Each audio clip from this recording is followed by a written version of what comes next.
After 5 grueling months of having these lovely creatures on the farm, we are finally within 30 days of having these guys go over here to the pecan tree for butcher. So this next month is going to be all about feeding them up, make sure they have the proper weight. Now you can tell they've done pretty well on their size. I probably could have them bigger if they were in a more confined space, but I've let them free range over this pasture for the last 3 months. I gave them 2 months in a confined pen as little piglets so they can understand this is where you're getting fed, this is your home now. You know, the general layouts of the land, I didn't want them bolting in this giant space. Plus they could probably fit through those grates. So we've taken time to get them big enough, and then once we realized that they can no longer get through because these are cow panels. Now we've got, again, 2 different types of pigs. We have Berkshires and then we have Iowa pasture hogs or guinea hogs. We're super excited to have them. They've been fun. We have let them free range over this pasture again for the last 3.5 months. And they've done a lot of good for this pasture. This pasture was really unmanaged. It had given us a lot of problems in the past, but now it's looking very flat, which is very nice. They've done a great job of helping flatten things out. I got a couple little areas where some row crops are still left, but overall, these guys have done a great job. Pigs are great land management animals. They have cleared out this pasture. They've ripped down a lot of the thorns and the thickets and all that stuff that you get caught up in, things that snakes like to hide up in here in the summer. Knocked all of that down.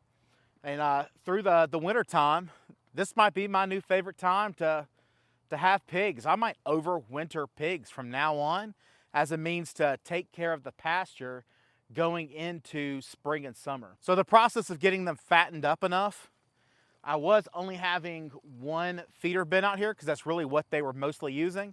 I wanted them to kind of focus on the pasture so they weren't getting the calories needed enough to get super fat. So by adding in a little bit of that fat, a little bit of grain, some corn, some molasses in there, we're gonna start to fatten them up here. And again, we're gonna give them a solid 30 days, 100% feed, 24/7. When they want it, it's gonna be here ready to go. If I can keep this guy out of it. I can't wait to break these pigs down. We're gonna do them ourselves. We're not gonna take them off to a processor. I'm a chef. I'm gonna man up and do it. We're gonna do a little different probably than what you've seen in most of the videos. We're going to skin it. I don't like pig skins in general. I mean, they're great maybe for dog treats and things like that, and we still might give them out as dog treats.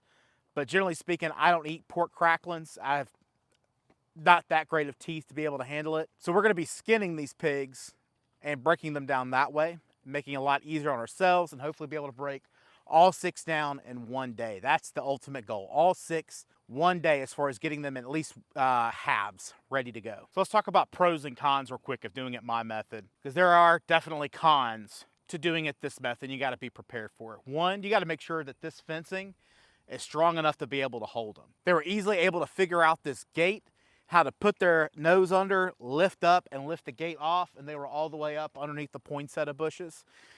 And very hard to wrangle 6 pigs back into a pasture. So you gotta make sure that you find all of your weaknesses beforehand. And that was our key weakness in this area, was this gate. So we've had to add some hog panel, make it a little uncomfortable for us. We've either got to like hike over it, or we've got to kind of go completely all the way around. But overall, that's been our only inconvenience as far as infrastructure goes. 2, they are kind of land destructors, which is a good thing, right? We want them to be able to break down our land and kind of restore it back. But that does come at somewhat of a price. When you mean destructors, I mean destructors. So next time I might be able to put them in smaller paddocks instead of having this full 3 acres over here to their disposal. I will most likely break them down into smaller paddocks so I really get the full effect, because right now it's patchy. They've got their little favorite spots all over the pasture that they focused on, which is funny because, I mean, we're that way in our houses, right? They're the same way in their houses. So they found their favorite places. So over by the I think it's an oak, but my neighbors call it a pecan tree. They debate me every day on it, but I've never seen a pecan come off of that tree. Shout out, list down below if it's a pecan or a pecan.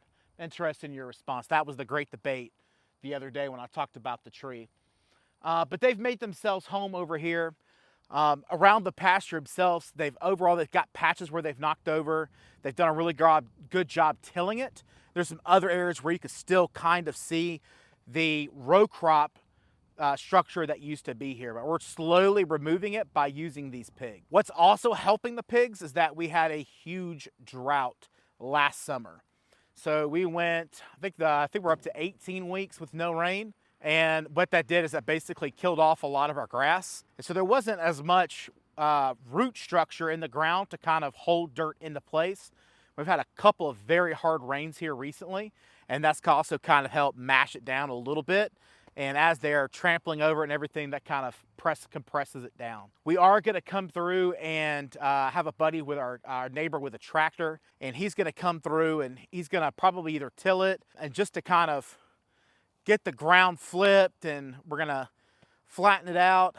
It's been a fight to get this pasture managed. The other pasture, because it has so many goats, sheep, it has such a variety of animals on it, it's a little bit easier to manage because different animals kind of go after different things in the pasture. So overall, it helps maintain the pasture very well.